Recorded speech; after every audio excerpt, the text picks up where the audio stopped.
بسم اللہ الرحمن الرحیم۔ عزیز طلباء، آج ہمارا نشست نمبر 64 ہے۔ بسم اللہ الرحمن الرحیم۔ قل من یرزقکم من السماوات والارض قل للہ وإنا أو إياكم لعلى هدى أو في ضلال مبين قل لا تسألون عما أجرمنا ولا نسأل عما تعملون قل يجمع بيننا ربنا ثم يفتح بيننا بالحق وهو الفتاح العليم قل أروني الذين ألحقتم به شركاء كلا بل هو الله العزيز الحكيم وما أرسلناك إلا كافة للناس بشيرا ونذيرا ولكن أكثر الناس لا يعلمون ويقولون متى هذا الوعد إن كنتم صادقين قل لكم ميعاد يوم لا تستأخرون عنه ساعة ولا تستقدمون۔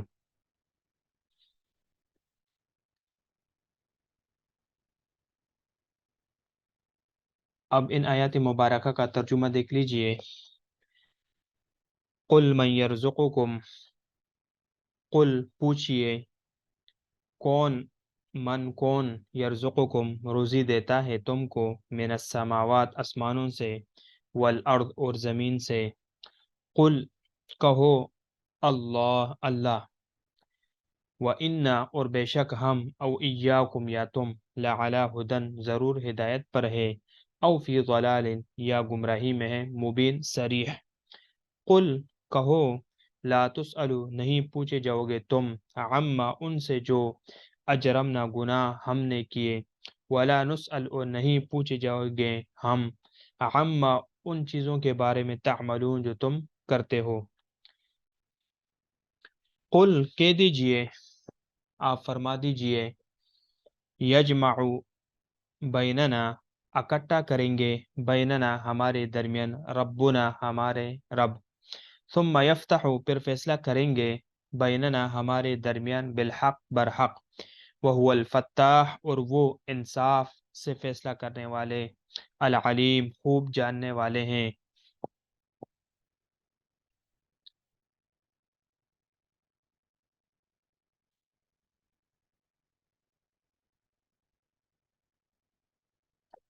قل کہہ دیجئے، ارونی دکھاؤ مجھے، الذی ان لوگوں کو، جن کو، الحق تم ملایا ہے تم نے، بھی اللہ کے ساتھ، شرکا شریک بنا کر، کلا ہرگز نہیں، بل ہوا بلکہ وہی، اللہ العزیز اللہ زبردست، الحکیم بڑے حکمت والے ہیں۔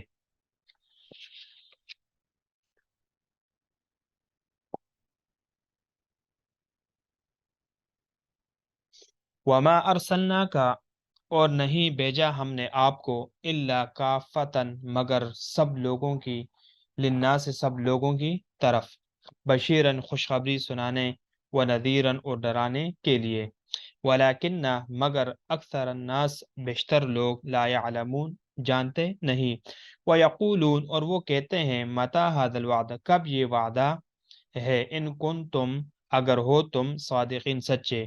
قل لکم کہو تمہارے لیے، میعاد وعدہ ہے، یومن ایک دن کا، لا تستأخرون نہیں پیچھے رہو گے تم،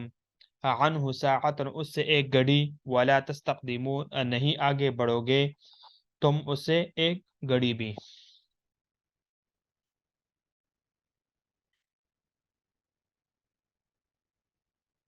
اب دیکھ لیجئے، السماوات یعنی تمہیں کون روزی دیتا ہے آسمان سے، یعنی المطر، سما سے مراد یعنی المطر، آسمان سے اللہ بارش برساتا ہے۔ الارض یعنی الارض بمعنی النباتات یعنی زمین سے دانے وغیرہ نکالنا۔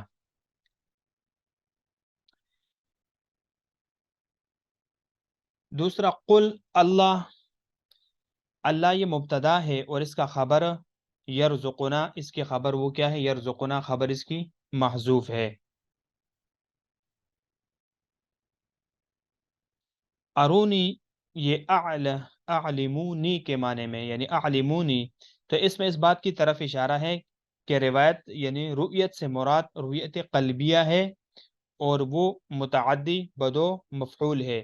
جب اس کے شروع میں حمزہ لایا گیا تو متعدی بسے مفعول ہو گیا. یعنی ارونی میں جب حمزہ لایا گیا تو یہ متعدی بسے مفعول ہو گیا. تو مفعول اول وہ ارونی میں یہ یا ہے، ارونی یا یہ مفعول اول ہے. مفعول ثانی وہ الذین اس میں موصول ہے، اور مفعول ثالث وہ الشرکاء ہے. اب یہاں پر ایک بات رہ جاتی ہے کہ الذین اس میں موصول ہے تو اس میں موصول کی طرف ایک ضمیر ہوتی ہے عائد، تو یہ چونکہ الذین یہ جمع ہے تو یہاں پر جمع کی ضمیر کہاں ہے جو الذین اس موصول کی طرف راجع ہو رہی ہے. تو اصل میں اس میں یعنی ضمیر وہ کیا ہے، محذوف ہے، اور ضمیر عائد محذوف ہے، وہ ہے الحقتموہم. الحقتموہم میں ہم ضمیر محذوف ہے جو الذین اس میں موصول کی طرف لوٹ رہی ہے. کافا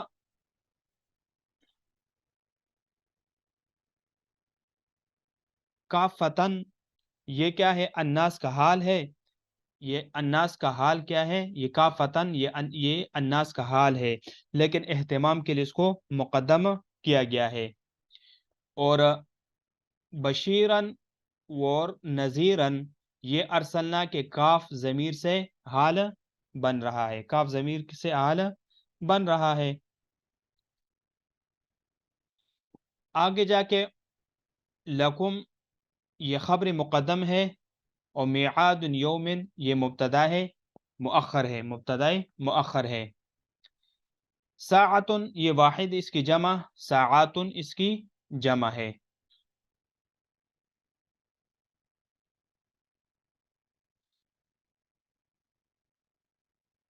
اب دیکھ لیجئے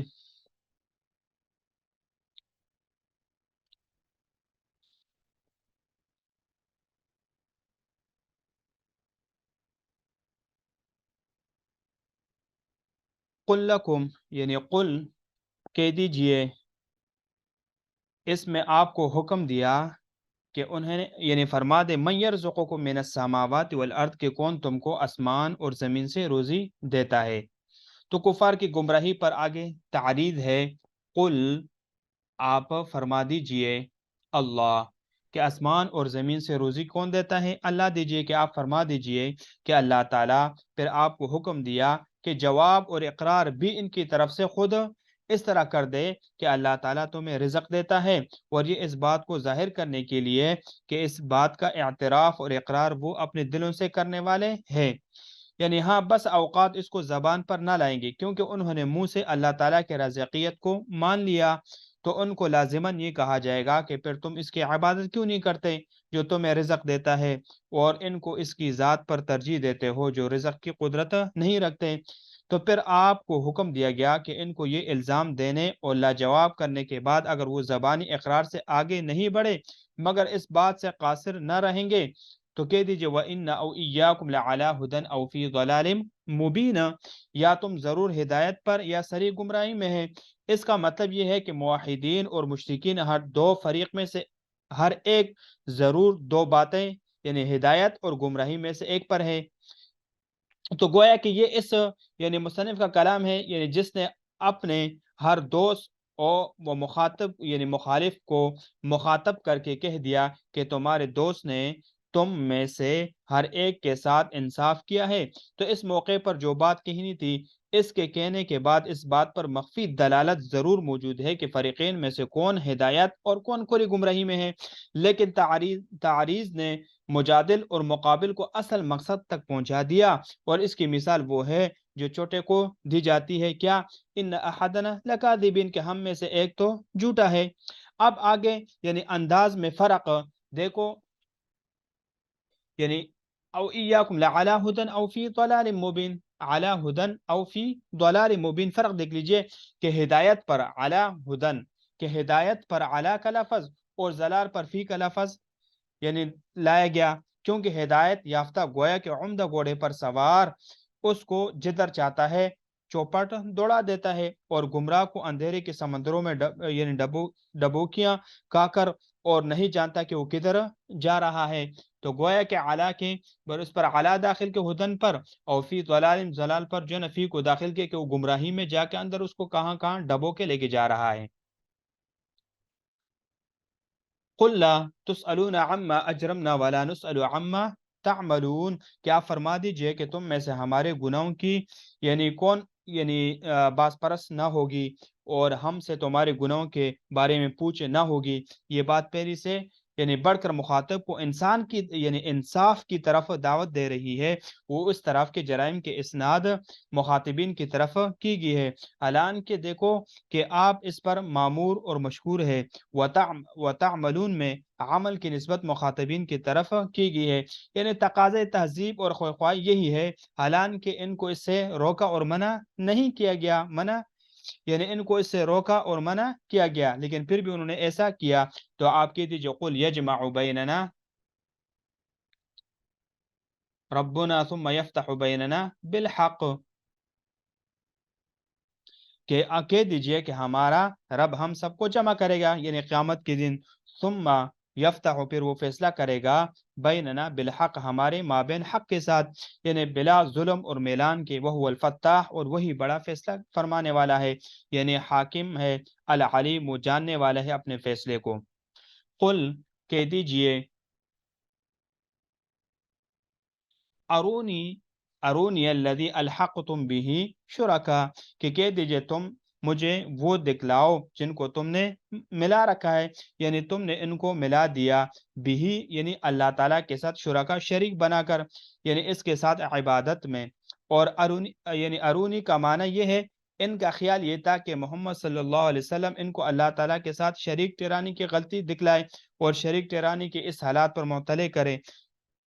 تو کلا ہرگز نہیں، یہ کلا ردع اور تنبیہ کے لیے ہے کہ تم اس بات سے باز آؤ اور اپنی گمراہی پر متنبہ ہو جاؤ، بل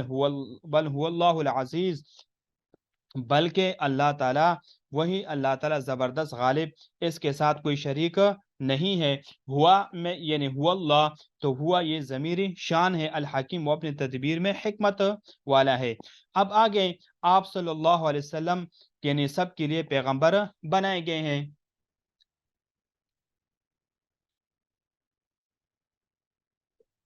یعنی آپ علیہ الصلوۃ والسلام دیکھو پہلے یعنی توحید کی بات تھی، توحید یعنی عموم بعثت، یعنی توحید ابطال شرک کے بعد رسالت کا تذکرہ شروع کرتے ہیں، یعنی پہلی آیات میں عموم بعثت کا بیان ہے، یعنی آپ صلی اللہ علیہ وسلم صرف